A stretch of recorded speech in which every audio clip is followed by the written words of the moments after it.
26 September शनिबार एबा मैयानि मोनाबिलि समाव इउनाइटेड फराम अफ एक्स एनडिएफबिनि मोनसे हानजाया आसामनि गिबि मन्थ्रि डक्टर हिमन्त बिश्व शर्माजों दिसपुरनि सुबुं सिबिथाय नब्लांनि कनफारेन्स हलाव सावरायनाय जालाङो। बारग' एनडिएफबिफोरनि गावसुंथा एबा थांना थानाय राहानि सोमोन्दै सोरखारा मावनो लानाय बिथांखिफोरनि सोमोन्दै सावरायनाय बे हाबाफारियाव गिबि मन्थ्रि बिथांजों लोगोसे आसाम आयेन आफादनि बुंथिगिरि बिश्वजित दैमारी, एडिजिपि हिरेन नाथ, आसामनि चिफ सेक्रेटारि डक्टर रबि कटा, केबिनेट मन्थ्रि उर्खाव गोरा ब्रह्म, माखासे सोरखारि मावख'गिरिफोर, इउनाइटेड फराम अफ एक्स एनडिएफबिनि फारसेनिफ्राय आफादगिरि सिला बसुमतारी, लेङाइ आफादगिरि नायस्रां औवारी, गुथाल राभा, बिरि मोनलां आरो गुबुन गुबुन बिबाननि दैदेनगिरिफोरा बाहागो लादोंमोन। गुबुन फारसेथिं आसामनि गिबि मन्थ्रि डक्टर हिमन्त बिश्व शर्माजों सावरायखांनायनि उनाव इउनाइटेड फराम अफ एक्स एनडिएफबिनि दैदेनगिरि बिरि मोनलां आरो गुथाल राभाया बिटिआर गोरोबथानि उनावबो बारग' एनडिएफबिफोरनि माखासे जेंना जेरैबायदि जोबथेसालियाव थानाय बारग' एनडिएफबिनि दैदेनगिरि केडारफोरखौ हगारनाय, दासिम उइद्र' जायै केसफोरनि सोमोन्दै, एनडिएफबिफोरनि आद्रा थानाय रिहेबिलिटेसन आरो बारग' एनडिएफबिफोरखौ थामथि आरो ब्रैथि थाखोनि सोरखारि साख्रियाव थिसननाय बायदि बिथिंनि सायाव सावरायनाय जायो होनना खौरांगिरिनि सिगाङाव फोरमायो। सिगांथारावनो गासै निउस नायगिरि बिथांमोननिसिम इउनाइटेड फराम अफ एक्स एनडिएफबिनिफ्राय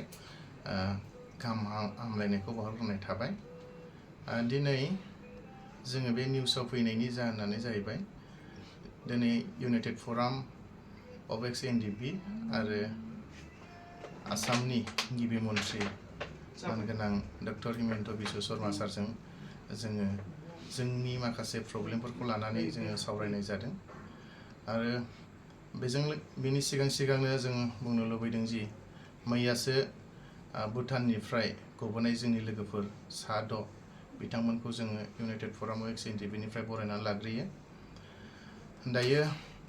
जोङो बेखौनो फोरमायनो सानदों दिनै जोंनि जि एनडिएफबिनि एक्स एनडिएफबिनि समस्या बेखौ लानानै जों दि सावरायबाय बेवहाय गिबियाव जों केसखौनो सावरायनाय जादों। बेसेबांनाखि एनआइए केसाव दङ बिथांमोना दिनै 2 डेथ पेनाल्टि मोननानै दङ, 7 लाइफ इमप्रिजनमेन्ट मोननानै दङ। बेनि अनगायैबो गासै 50 एनआइएआव दिनै जेल जानांबाय थादों। दा बिथांमोननि केसखौ बोरैबा उइद्र' खालामनो हागोन आरो बेखौ सेन्ट्रेलनिफ्राय स्टेटआव लाबोनानै बोरै थाबैनो फोजोबनो हागोन बिनि सायाव मोनसे राहा लामा सावरायनाय जादों, लानो थाखाय सावरायनाय जादों। आरो बिनि अनगायैबो बेसेबांनाखि केस दङ, नन हाइनियास केस दं, बेखौ बे 2-3 गेजेरावनो बा थाबैनो उइद्र' खालामजोबनांगौ होननानै मानगोनां सारा फोरमायदों। आरो बेवहाय बाहागो लादोंमोन जोंनिनो आसामनि एडिजिपि मानगोनां हिरेन नाथ सारबो दङमोन। दा बिदि हिसाबै बेसेबांनाखि जोंनि आसामनि अनगायै अरुणाचल, मेघालय आरो नागालेण्ड बेयाव बेसेबांनाखि जोंनि केसफोर दङ। दा बे केस थानाय हिसाबै जोंहा गोबांथार प्रब्लेमाव गोलैबाय थायो गुबुन स्टेटआव थांनानै केस सालायहैनो थाखाय, मानो होनबा जोंहा थाखा फैसा गैया। बेनि थाखायनो जों दिनै खावलायदों मानगोनां सिएम सारखौ जे बेखौ स्टेटआव लाबोनानै केसखौ फोजोबनांगौ होननानै। दा बेखौ जोंनि खावलायनाय बायदि मानगोनां सिएम सारा बेखौ स्टेटआव लाबोनानै थाबैनो फोजोबनाय जाथोंसै होननानै जोंनो खोथा होदों।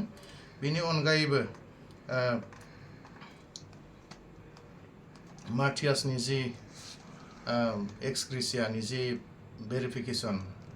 बेखौ थाबैनो खालामजोबनानै थाबैनो होजोबनाय जाथोंसै होननानै बिथाङा जोंनो खोथा होदों। आरो बेनि अनगायैबो बेसेबांनाखि जोंहा बैसो दंबावो, जायफ्रा बैसो दङ बिथांमोनखौ पेरामिलिटारियाव जिखुनु एसएसबिआनो जा बा सिआइएसएफआनो जा, आसाम राइफलानो जा, बिएसएफआनो जा बेवहाय थिसननाय जाथोंसै होननानै बिथाङा जोंनो फोरमायदों। बेनि अनगायैबो स्टेटआनो जा बिटिआरआनो जा बेयाव बेसेबांनाखि 3rd ग्रेड 4th ग्रेडआव दङ बेयावबो थिसननाय जाथोंसै होननानै बिथाङा जोंनो खोथा होनाय जादों। आरो बेनि अनगायैबो केसफोरनि सायाव बिजिरनो थाखाय बा सासे फ्रि थिसननाय जाथोंसै होननानै बिथाङा जोंनो फोरमायदों बेखिनियानो आरो बिनि अनगायैबो जोंहा गोबांथार गोमानानै दङ जेरै भुटाना अल क्लियार 2003 आव जोंहा माखासे दैदेनगिरिफोर गोमानानै थाबोदों दिनै जों आसा खालामदोंमोन मैया जि गबोदों बेयावनो बिथांमोननि महरखौ जों नुनो मोनगोन नाथाय जों दिनै नुनो मोनाखिसै बेजों लोगोसे जोंहा नागालेण्डआव 7 मानसि दैदेनगिरिफोर गोमादों बिथांमोनखौबो संदाननानै दिहुननो थाखाय जोङो गभर्नमेन्ट अफ आसाम बेखौ जोङो दिनै खावलायदों बिथांमोना दंबा दं गैयाबा गैया बेखौ जोंनोहाय फोरमायनानै होनांगौ बेखौ जोङो दिनैहाय मानगोनां सारनिसिम जोङो आपिल खालामदों बेनि अनगायैबो जोंनि जि रिहेबिलिटेसन हार्डक'र हिसाबै 678 बेनि सायावबो जों सावरायदों आरो बेखौ डिसेम्बर मासाव होनाय जाथोंसै होननानै मानगोनां CM सारा जोंनो खोथा होदों आरो बेनि अनगायैबो जेसेबांनाखि मिलिशिया दङ बिथांमोननोबो माबा मोनसे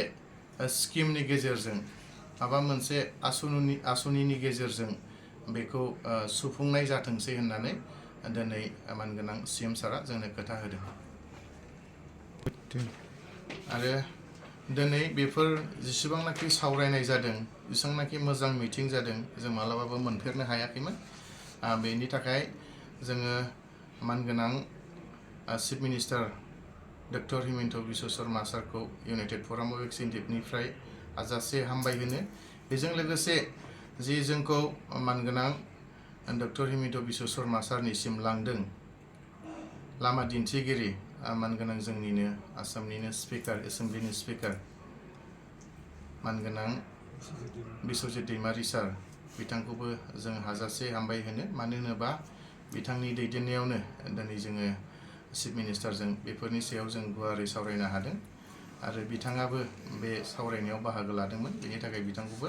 हाजासे जों हामबाय होनो आरो फैबाय थानाय समाव दिनै जेसेबांनाखि सावरायदों बियो थाबैनो जाफुंगोन होननानै जों आसा मिजिं खालामनानै दिनैनि जि बुंनाय बेयाव फोजोबबाय गोजोन्थों আজি United forum of x NDFB আৰু সন্মানীয় আমাৰ মুখ্যমন্ত্ৰী ডক্টৰ হিমন্ত বিশ্ব শৰ্মা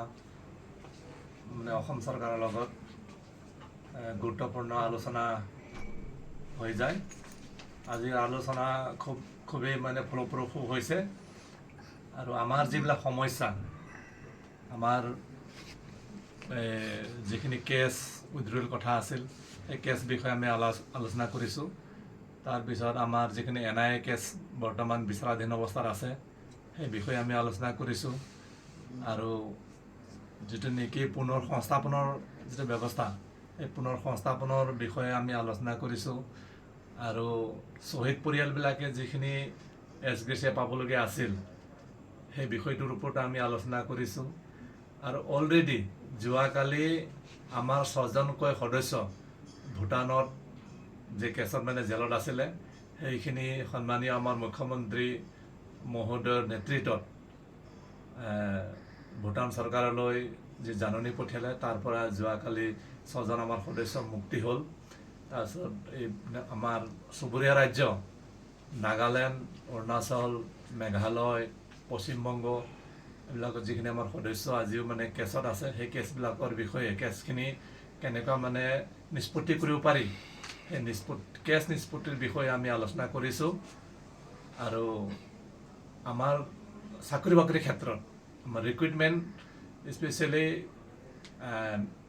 পাৰামিলিটাৰী ফ'ৰ্চ অসম পুলিচ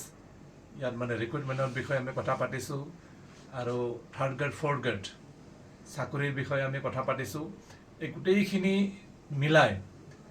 আমি সম্পূৰ্ণৰূপে মানে পজিটিভ এটা সিদ্ধান্তত উপনীত হ'ব পাৰিছোঁ আজিৰ আলোচনাটো খুবেই মানে ফলপ্ৰসূ হৈছে বুলি আমি ক'ব বিচাৰোঁ ধন্যবাদ